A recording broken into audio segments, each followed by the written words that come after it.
Sprite Castle. Sprite Castle. Sprite Castle. Mr. Rob O'Hara. Sprite Castle. Hello and welcome to the first episode of Sprite Castle. Sprite Castle is a new video podcast. Is that a podcast? Is that a video cast? A vlogcast? Vodcast? I don't know what this is. Basically, this is a new program in which I, your host, Rob Flack O'Hara, will be playing Commodore 64 games. So I'll be playing games and you'll be watching me play games, which, now that I think about it, actually sounds like a lot more fun for me than it does for you. There are, in the game-based 64 library, somewhere in the neighborhood of 20,000 Commodore 64 games. So some of the games I'll be playing will ones that you'll definitely be familiar with, and some of them are surely ones that you've never seen before. So sit back and enjoy. I think these episodes will last somewhere in the 10 to 15 minute range, somewhere like that. So a little bit of quick viewing. I think you can listen to them if you'd rather listen to them, but I will be playing the game, so if you watch along, you'll be able to watch me play, and no guarantees on me playing very well. I'm kind of multitasking here as I record and play the games, and some of these games I'm not very good at in the first place. So, but you will get to see what they look like, and I'll be talking a little bit about each one. So, on the first episode of Sprite Castle, I picked a classic, a game that I play a lot of in arcades and on MAME, and also on the Commodore 64, and that is Dig Dug. So let's go ahead and get Dig Dug started here.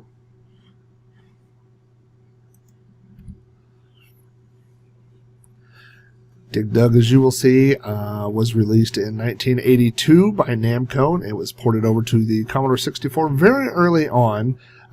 This is a pretty early release for the Commodore 64. You can see here the title screen, the two enemies that you have there, the Pookas and the Fygars, and we'll be getting to know them quite well here very shortly. On the Commodore version here, you can use the function keys to change difficulty. We're going to go ahead and start off on the easiest difficulty. We're going to go easy on me today. For F3, I don't know why these Atari games do this, but this is almost written backwards. It says press F3 for one-player game. So the default is a two-player game. So I'm going to switch it to a one-player game, and then I'm going to go ahead and hit F1 to start the game. Now what you'll see here is a version of Dig Dug that looks pretty much like the arcade version. The layout is pretty much the same. In fact, if you're familiar with the arcade version of Dig Dug, you can even use some of the same patterns that work on the arcade version.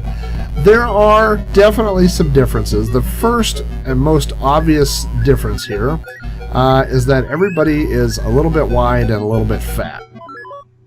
And also that Fygar turns around and shoots fire really quickly. Fygar is on fire, to use the term.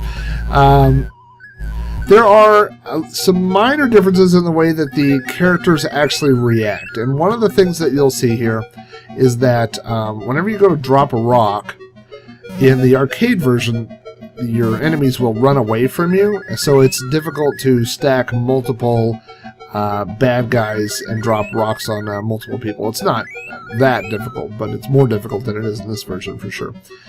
In this version, what you'll see is that they just keep chasing you no matter when you drop the rock. There are some other slight differences here. You may see one right there. In character collision, also I'm going to go collect my fruit. I guess carrot is a vegetable, but my little bonus there. If you don't know, this version of Dig Dug works the same way as the arcade in that the bonus items appear after you've dropped the second rock. The arcade's the same way. The scoring works the same way. Again, if you're not familiar with how Dig Dug scoring works, is that you get points for blowing up these figures, the Fygars and the Pookas. You get more points the lower you are. So in the lower you are on the game board down here, in this bottom level of dirt, you get more points for exploding people. Boop. Now, one of the things that's a little bit different than the arcade, in the arcade, see, that would grab the ghost. These guys also seem to be really quick to turn into their ghost selves and move through the dirt. It's also easier, like I said, to multiple stack. In the arcade, those guys would have all turned and ran the other direction. But not in this version. A general rule of if you're trying to go for a high score is always go for the bonus items rather than chase the last character out of the maze, especially once you get up 2 or 3 levels. Now that is another difference, and that stinks right there, between the arcade version and this version. Is on the arcade version, when there's a small opening in the dirt like that, you can shoot your pump through there, but on this version you cannot. And so if you're used to the way the arcade version works, then you will probably be dead. So see, that's annoying right there. But basically this is Dig Dug, so it is not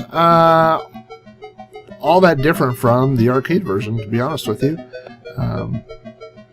Some slight differences in character AI, and some slight, I don't know, like I said, all the early Atari games, I'll probably play Donkey Kong at some point, Dig Dug, but all of them have this same look where instead of changing the ratio and maybe putting some extra space on the sides of the games, they just spread it out to fit the Commodore's 320 by 200 display, but in doing so they made all the games look really fat.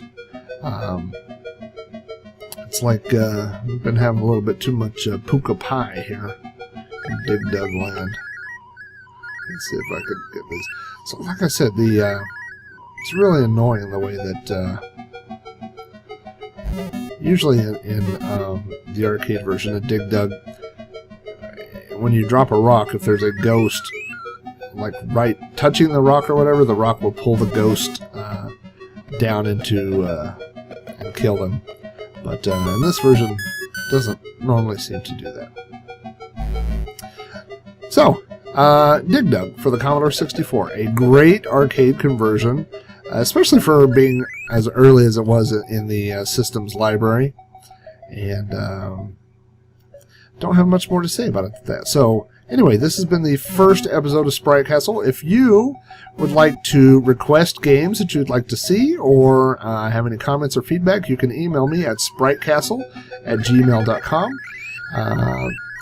Also, you can find episodes of this at spritecastle.com, or Sprite Castle is a part of the Throwback Network, which is a group of retro-related podcasts. So if you want to go to throwbacknetwork.net, and you'll be able to find Sprite Castle there, along with lots of other retro-themed podcasts. So thanks for tuning in for the first episode, and I hope to see you again.